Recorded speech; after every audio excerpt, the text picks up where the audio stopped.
Доброе утро, дорогие телезрители! Меня зовут Сталих Ханкишиев. Я пришел к вам, чтобы рассказать о том, что в барашке, а точнее в ягненке, все прекрасно. Есть кусочки, из которых получится замечательный шашлык. Есть такое мясо, из которого можно приготовить отличный фарш. Есть кусочки, которые хорошо было бы потушить. Но есть у барашка такие части, которые лучше всего варить. Здесь голяшки, здесь шея. И из всего этого мы приготовим великое азербайджанское блюдо бозбаш. Как видно, все кусочки содержат в себе кости. И это очень хорошо. Мясо на кости обладает очень хорошими согревающими свойствами. Это еще Авиценна говорит. Мясо на кости наиболее ароматное. Мясо на косточке создает такой бульон, что просто губки слипнутся, а пальчики оближешь. Как сделать, чтобы бульон был очень вкусным? Очень простой. Тот самый принцип. Хочешь пить хороший чай, не жалей заварки. А хочешь получить хороший бозбаш, не жалей мяса, жалей воду. Впрочем, воды я не пожалел. Посмотрите, как раз покрыло все мясо. Замечательно. Можно огонь разводить. Как всегда, под казаном для начала процесса необходимо положить клочок бумаги и немного щепок. Вот разгорятся как следует, и потом подкладывай поленья вот такие, по парочке. Они как раз дадут такой нагрев, который необходим для приготовления хорошего бозбаша, чтобы бульон кипел с чувством, с толком, с расстановкой, никуда не спеша. Бозбаш иногда папа готовил. Часто мы ели бозбаш у наших азербайджанских родственников. Но когда я задумал написать книгу об азербайджанской кухне, я поехал в Баку, где меня познакомили с лучшим на тот момент азербайджанским поваром Шах Гусейном Керимовым. Вы знаете, в каком казане готовил бозбаш этот великий азербайджанский повар? Думаете, в медном? Может быть, в серебряном? Может быть, в каком-то украшенном? Нет. Он готовил в обычном алюминиевом казане. Вот здесь есть подсказка. В подсказке ссылка на тот сюжет 2008 года, где я, еще молодой парень, учусь готовить бозбаш у Шах Гусейна. Посмотрите обязательно. Огонь хорошо разгорелся. Самое время подложить пару поленьев. Всегда кладу крест-накрест, чтобы горело под казаном более равномерно. Итак, Шах Гусейн готовил в алюминиевом казане. И Сталих Ханкишиев сегодня тоже готовит в алюминиевом казане производство Кухмара. Россия, Татарстан.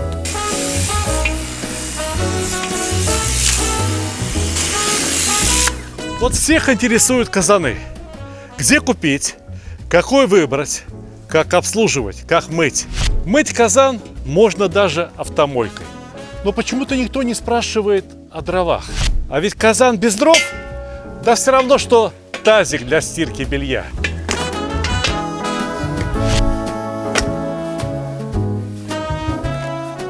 А между тем в лесу полно валежника.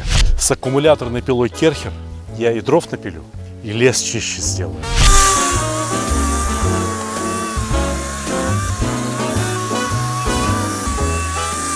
Легкая, удобная, работает очень быстро. Универсальный аккумулятор, подходящий для любой садовой техники Керхер.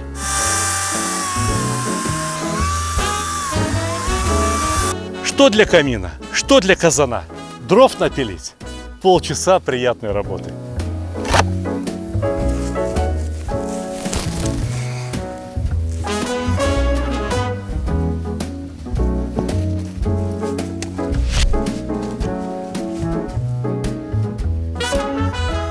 Я учился готовить бозбаш у своих азербайджанских родственников, а также у великих поваров азербайджанской кухни.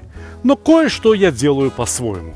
Например, я сразу, как только опустил мясо, добавляю немного соли, примерно половину от запланированного количества. Так пена лучше отходит.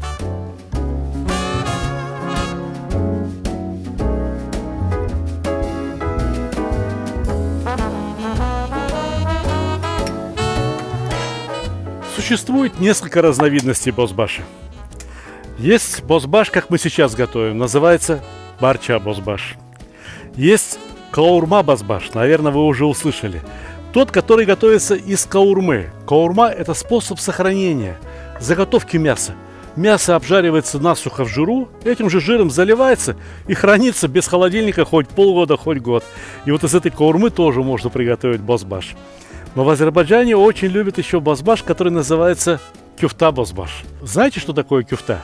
Кюфта – это огромные большие тефтели, приготовленные только из мякоти, уже без кости. Хотите посмотреть, как готовили кюфту в старину? Хотите узнать, как моя бабушка отбивала кюфту на камне деревянным молоточком? Я подготовил для вас небольшой, но очень интересный сюжет. Пока что туристам не просто добраться до города Нахичевань. Приходится лететь из Баку на самолете, либо ехать через территорию Ирана. Где чуть южнее Нахичевани расположен город Ардабиль. В этом городе родилась моя бабушка. И в Нахичевани, и в Ардабиле, и в Тебризе. Словом, во всех южных регионах, где живут азербайджанцы, готовят даш кюфтасы, что в переводе означает каменная кюфта. Но это не означает, что ее готовят из камней. Просто для приготовления этой кюфты понадобится большой плоский, но шероховатый камень. А еще понадобится деревянный молоток, заранее замоченный горох нут, аль-бухара, кисло-сладкая вяленая слива, немного отварного риса и мелко порезанный лук. Я начисто отмыл каменную плиту, которую купил на ближайшем строительном рынке. Там же и деревянный молоток купил. Вон цена на нем еще написана. 150 рублей. И теперь в моем кухонном арсенале появилась, пожалуй, что самая дешевая мясорубка. Мясорубка, при помощи которой можно создать фарш необыкновенный, удивительной консистенции. Прямо в этот фарш вбивается горох, вбивается лук, и все превращается в абсолютно однородную массу. Нет, ни мясорубкой, ни топориками такого результата, пожалуй, что не добьешься. Можно, конечно, попытаться вот точно так же отбить фарш уже после мясорубки. Попробуйте на досуге, получится ли у вас похоже. Ну а пока смотрите внимательно, запоминайте, учитесь и не стесняйтесь задавать вопросы к моим роликам в Ютубе. Вот пока бабушка была жива, я был молодой и глупый и не спросил у нее, как же именно она приправляла фарш. Были у нее вот такие горные цветы и травы. Знаете, они из Ирана переселились в небольшой туркменский город Иалатань. Поблизости от Иалатани гор не было. И теперь мне интересно, пробовали ли мои предки растолочь соль с горными травами? Или мне первому в нашем роду нравится приправлять изделия из мясного фарша такой солью? Иван-чай, зверобой, чабрец, душица. Попробуйте составить свой букет для приправы к мясу. Пусть именно с вас начнется семейная традиция. Передайте в наследство своим потомкам секреты создания вкусных мясных блюд. Вот красный, не очень острый перец моя бабушка точно добавляла, это я помню. А еще непременно добавляла куркуму. И я обязательно добавляю куркуму во все блюда, где присутствует лук. Но это вообще такая азербайджанская традиция, манеры такие. Я добавляю еще немного и черного перца. И поскольку я люблю зиру, добавляю еще немного и зиры. Если и вы успели полюбить зиру, добавьте по чуть-чуть от каждой специи, для того, чтобы не перебить вкус мяса, а только украсить его. Тщательно распределите специи по фаршу. Вымешайте его как следует. Готовый фарш своей консистенции должен напоминать пластилин. Но если вы хорошо отбили фарш, то он таким и получится. Аккуратно уложите фарш в плоской посудине. У меня вышло примерно килограмм фарша. Этого хватит всего лишь на 4 кюфты.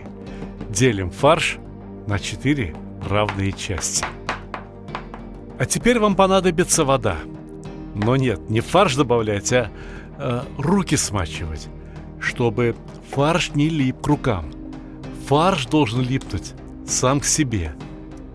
Нам предстоит скатать и отбить такие мячики, мясные колобки. Вот так, ладонями хлоп-хлоп. Слово кюфта и означает в переводе с арабского ладонь, ладошка. Разумеется, кюфта не должна иметь внутри себя трещины. Ее поверхность должна стать абсолютно гладкой. А теперь пальцем проделываем отверстие для секретного ингредиента. Сухофрукты. Вот это аль-бухара, кисло-сладкая вяленая слива. Но можно взять и кисленькую курагу, и чернослив. Словом, что у вас найдется? Такую кюфту можно готовить и в соусе, а можно готовить и в бульоне. Получится кюфта бозбаш. Смотрите дальше. Не переключайтесь. Все самое интересное еще впереди. Ну как? Совсем не фрикадельки. Совсем не те митболы, что стали так популярны в Швеции. Кстати говоря, вы знаете, откуда в Швеции появилась и кюфта, и долма? Дело в том, что шведский король Карл XII, проиграв битву под Полтавой, оказался, мягко говоря, в гостях у турецкого султана, где-то на территории Бессарабии. Вместе со свитой королю Карлу XII пришлось прожить в турецких владениях года 3. И там они научились готовить и кюфту, и долму, и теперь это очень популярное национальное шведское блюдо. Я предвижу вопросы. Сталик, если кюфта старинное азербайджанское блюдо, то при чем здесь помидоры? Сколько лет назад появились помидоры в Азербайджане? Да, и помидоры, и картошка в Азербайджане появились относительно недавно, но популярность приобрели стремительную. Дело в том, что и картошка, и помидоры в Азербайджане вырастают просто очень вкусными. Мне нравится вот этот очаг и казан кухмара. Стоит очень недорого, работает очень хорошо, сделано весьма качественно. Но я предвижу вопросы от тех людей, которым страшно жить. Мол, не вредно ли готовить в алюминиевой посуде? Послушайте, европейские нормы пищевой безопасности гораздо строже наших. Гораздо. Вот хранить еду в алюминиевой посуде нельзя. Но я бы и в чугунном казане не стал хранить ни бозбаш, ни какую другую еду. Казан не для хранения еды. Казан для приготовления еды. А если этот казан готовит ровно так, как надо, какая мне разница, из чего он сделан? Из алюминия или из чугуна? Я абсолютно уверен в его безопасности. А кому сильно интересно, могут самостоятельно найти информацию и прочитать, как образуются оксиды алюминия и из чего состоит лекарство альмагель. Вот теперь я приглашаю вас полюбоваться, что такое правильный нагрев и правильное вскипание бульона. Посмотрите, пена поднялась густой шапкой, а под низом идеально чистый прозрачный бульон. Убираем пену.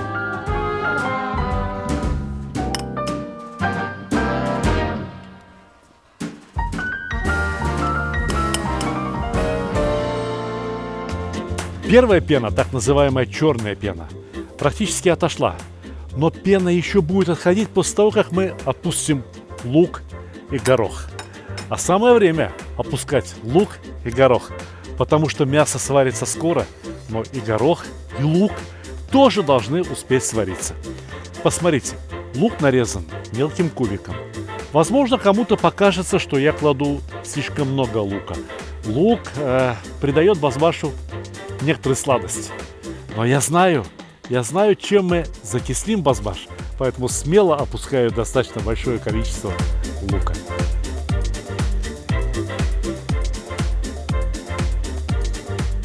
Горох, нут, нохат. Разумеется, его предварительно следовало замочить. Лучше даже на ночь. Но если не успели, не беда. Тогда поварите его полчаса в скороварке. И будет как раз то же самое. Ну а сейчас опускаем. Посмотрите, большая полная коса гороха. А если вы готовите босбаш не в таком большом казане, а на семью, на 4-5 человек, сколько взять гороха, сколько взять других продуктов? Мясо по куску на каждого человека. Средняя картофельная по одной штуке на человека. Небольшие помидорчики тоже по одной штуке на человека. А горох столовая ложка, 1,5 столовые ложки с верхом на человека.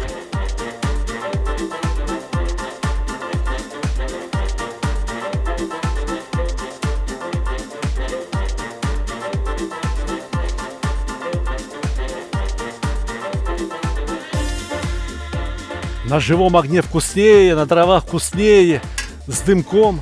А никто не говорит, что когда готовишь на дровах, необходимо в 2 раза больше внимания уделять нагреву. Вот сейчас мы опустили холодные продукты в казан. И немедленно надо добавить хотя бы пару поленьев, для того, чтобы в казане продолжало готовиться.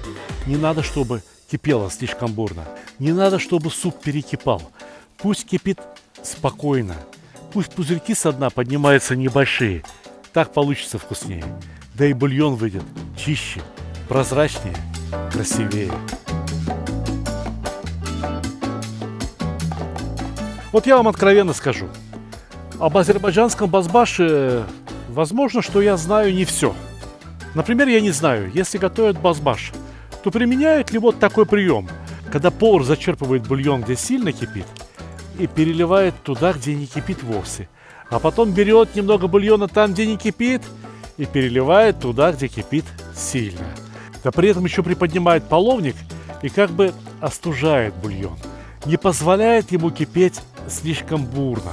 Понижает температуру в казане и тем самым улучшает вкус и качество и самого бульона, и мяса, которое в нем готовится. Но я точно знаю, что прием, который хорошо известен в узбекской кухне, отлично сработает и в кухне азербайджанской. Поэтому не ленюсь сидеть возле казана и переливать, цедить бульон по струечке. Так босбаш вкуснее получится.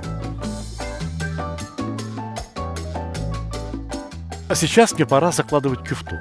Если бы готовить кюфту босбаш, то сначала в казане необходимо было бы сварить костный бульон. А сейчас у нас практически готов мясо-костный бульон. Итак, кюфта. Придаем ей еще раз шарообразную форму. Где-то отлежала она бочок. Ничего страшного. Ладошками отхлопали, и снова стала кругленькая. Такая, как надо. После того, как опустили кюфту, бульон ни в коем случае не должен кипеть бурно. Иначе кюфта потрескается. Смотрите, бульон можно даже потрогать пальцем. Вода здесь наверху градусов 80. Иногда, может быть, даже 70. Этой температуры вполне достаточно, чтобы и мясо продолжало готовиться, и фарш сварился.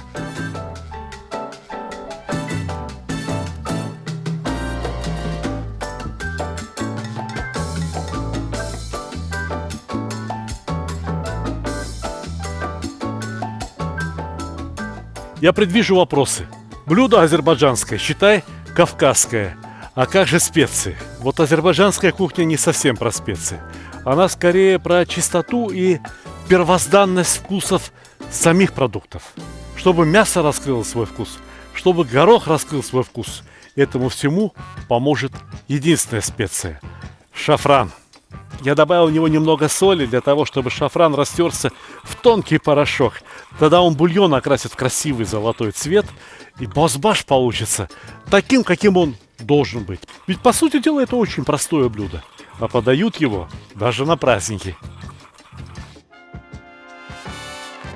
Если бы я готовил плов, и мне бы хотелось окрасить шафраном рис, то я бы сейчас добавил в шафран горячую воду и сделал бы настой шафрана. Поскольку мы готовим босбаш, блюдо первое, по сути дела жидкое, достаточно просто пересыпать шафран в босбаш и половником размешать драгоценную специю по всему казану. В кулинарии есть одно правило. Картошку и помидоры в казан одновременно не опускают. Либо сначала надо опустить помидоры, а через 10 минут картошку, либо сначала картошку, а через 10 минут помидоры. Как определить, что сначала, А что потом? Помидоры либо картошка, а достаточно взглянуть на них. Эти помидоры будут готовы за 10 минут, а вот эта картошка будет вариться все 30. Поэтому первой пойдет картошка. Конечно, кто торопится, может и порезать картошку на куски помельче, но я опускаю целыми клубнями, потому что знаю, так картошка получится вкуснее. Она успеет напитаться бульоном за то время, что будет готовиться. Ну а у нас есть время на чашку чая. В Азербайджане, куда ни приедете, всюду чай. А к чаю сладости. Удивительные сладости готовят в городе Габале, что расположен на склонах Кавказского хребта. Мне очень понравилась простотой приготовления и своим вкусом так называемая триухая пахлава. Для оригинальной триухой пахлавы понадобятся молотые грецкие орехи, сахар и особый очень тонкий азербайджанский лаваш юха. Лаваш юха я решил заменить тестом фила, которое продается в каждом супермаркете в отделе замороженных продуктов. Оно почти что такое же тонкое, как и азербайджанский лаваш. Я беру сразу 2 листа теста и каждый смазываю топленым маслом. А теперь листы теста надо нарезать на аккуратные одинаковые полосочки.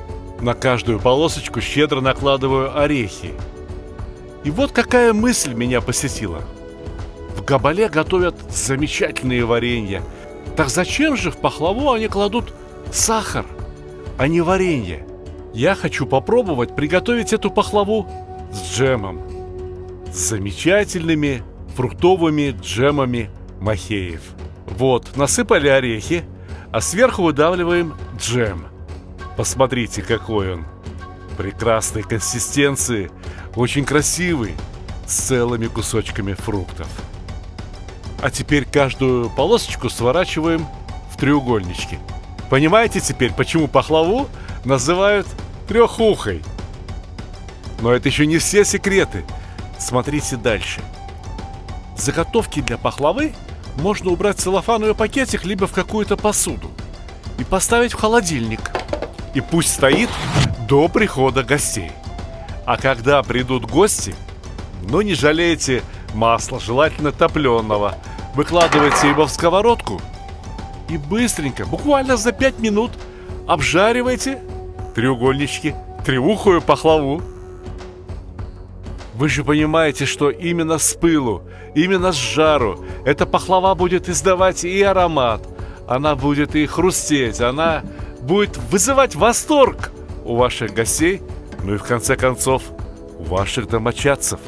А всех дел 5 минут, ровно столько же, сколько заваривается чай. Отходить от сковородки не надо, надо контролировать, следить, чтобы пахлава не пригорела. Вот такая золотистая пахлава украсит любой стол. Масло можно процедить и использовать повторно, а можно добавить во фритюр для приготовления чебуреков. Чебуреки станут еще вкуснее.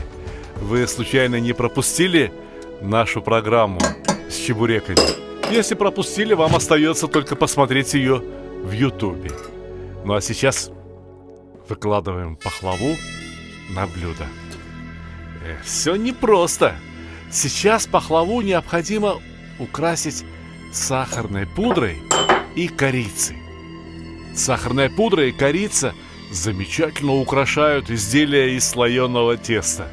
Кстати, а ведь внутрь пахлавы к орехам можно было добавить немного кардамона. Будете готовить такую пахлаву? Обязательно попробуйте. Но сейчас самое время попробовать пахлаву. Видите, какая она? Джем Махеев дополнил и украсил великолепную восточную пахлаву.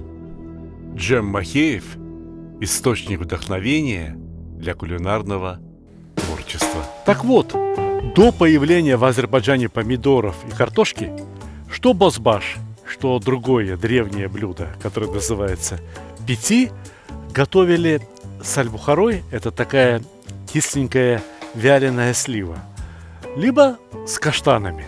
И до сих пор именно с аль-бухарой и каштанами готовят знаменитый шекинский пити. Вы хотите посмотреть, как готовится это блюдо? Но его мало уметь приготовить. Его важно уметь правильно съесть. Картошка поварилась минут 10, 15, 20, неважно сколько. Самое важное, чтобы ее поверхность приготовилась.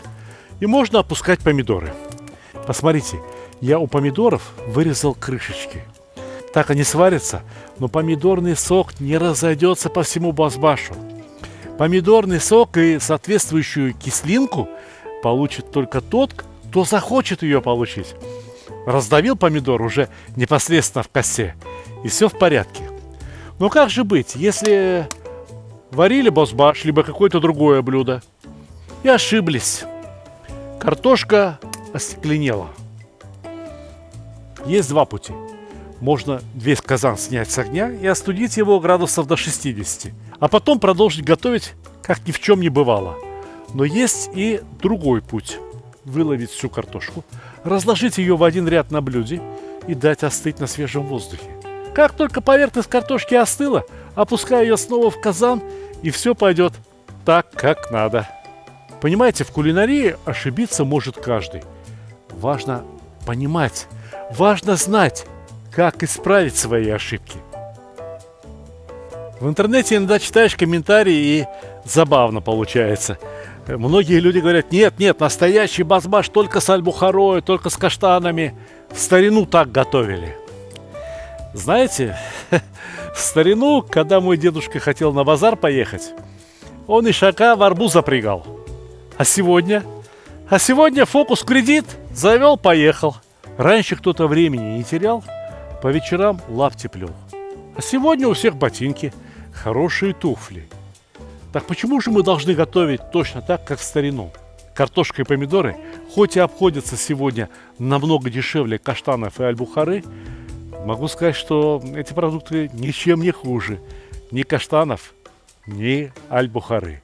Каштанами и аль-бухарой можно побаловаться раз в году, пару раз в году. А картошка и помидоры не подведут. Они доступны каждый день. Иногда туристы приезжают в Азербайджан, придут вечером в ресторан поужинать и раздражаются. Зачем мне столько зелени?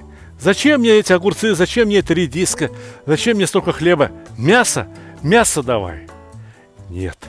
В Азербайджане очень высокая культура еды. Поэтому стол, поэтому суфра, скатерть по-вашему, наряжается так, чтобы обед либо ужин был полностью сбалансированным. Есть мясо, есть картошка, есть хлеб. Но непременно на столе должна стоять свежая зелень. Непременно на столе должны быть витамины в достаточном количестве. Ну что, подаем? Разыгрался аппетит? Итак, вот они, чудеса азербайджанской кухни. Казан один, а блюдо приготовлено два. Кто-то в ресторан придет и скажет: нет, я не хочу кюфту, я хочу чистый бозбаш с мясом. Есть для такого человека бозбаш с мясом. Ну а для тех, кто понимает, что кюфта в чем-то даже превосходит кусочек мяса, есть кюфта бозбаш.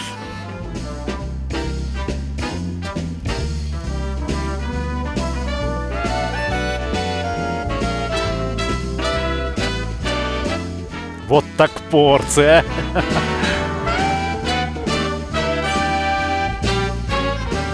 Более чем щедрая порция мяса.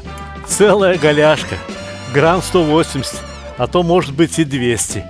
Ну а теперь пару помидорок. Картошечка. И где там горох притаился?